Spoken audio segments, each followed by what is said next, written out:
Hi, I'm Steve Emanuel, and with me here is Joel Friedman. Hello, everybody. We're going to be covering today the criminal law questions from the 200 questions simulated exam.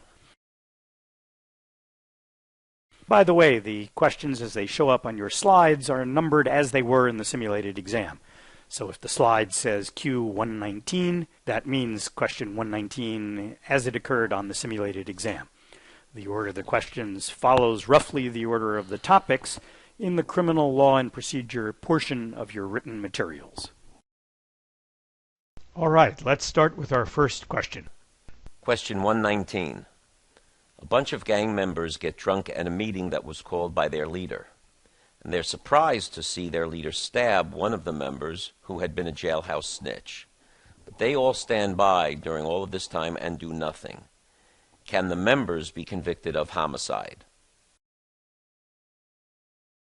There are four options.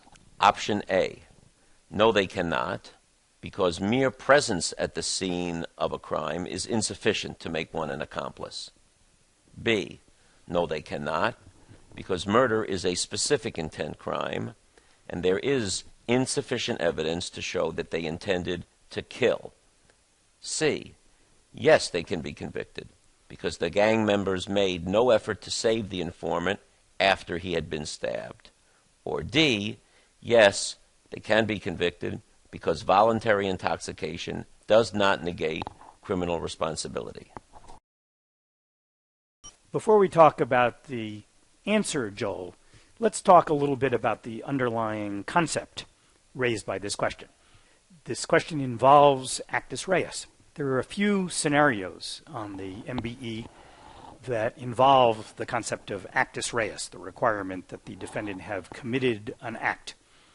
One scenario that raises actus reus problems is where the defendant does not do any voluntary real-world act at all, just has, let's say, guilty thoughts and perhaps presence at the scene of a crime.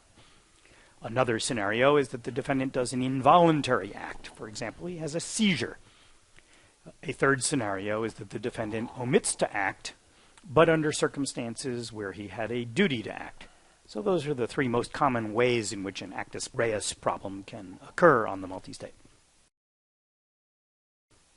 Now, in this particular question, the correct answer is A. The requirement of actus reus means that the defendant either had to take an affirmative action that helped bring about the harm, or else omitted to act under a circumstance where the defendant had a duty to act. So if we apply this principle, what does that tell us about this problem? Joel, can you help us here? Sure, and I think you've focused exactly on the way we should analyze this problem.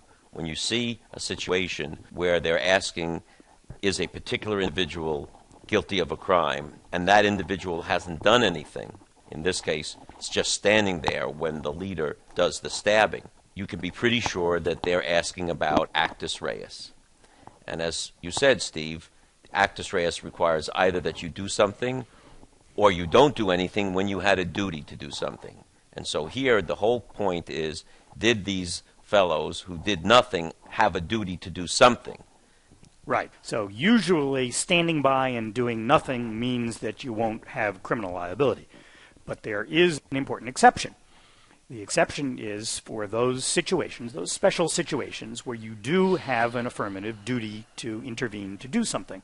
And the most important exception, where you do have a duty to do something, is if you somehow, even innocently, brought about the peril. So, for example, if I'm driving my car perfectly legally, I'm not intoxicated, I'm driving within the speed limit, but somebody jumps into the street and I run them over. Even though I am completely without fault, I have brought about the peril, or I have contributed to the bringing about of the peril. And at that point, I now do have a duty to act. So that if I do nothing in that situation, having brought about the peril, then I can indeed have criminal liability. I satisfy the actus reus requirement. Well, does that bear on our case here, Joel? And that is, of course, the ultimate question here. Did they have a duty to act? And the facts indicate that they do not have a duty to act. They did not do anything to create this peril, because the facts tell us that they were surprised to see that the leader stabbed the jailhouse snitch. They didn't even know the jailhouse snitch was going to be there. They didn't bring him there. They had nothing to do with his being there and were totally unaware that this was going to happen. Therefore, they did not do anything to help bring about the harm. Therefore, they have no duty to act, and therefore their failure to act does not subject them to criminal liability, and that's really how you should analyze this question.